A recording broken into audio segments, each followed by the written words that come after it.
Thank you for choosing Teison products. Open the package and you will get the above items.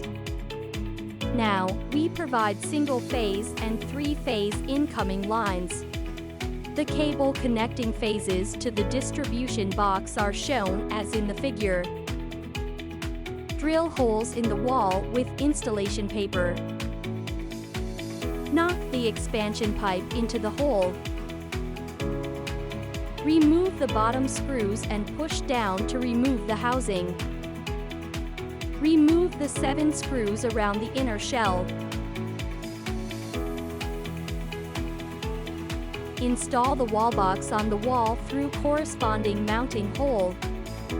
If you remove the inner shell panel during installation, please make sure that the wiring is correct like this. Install the inner shell and outer shell back in the original order.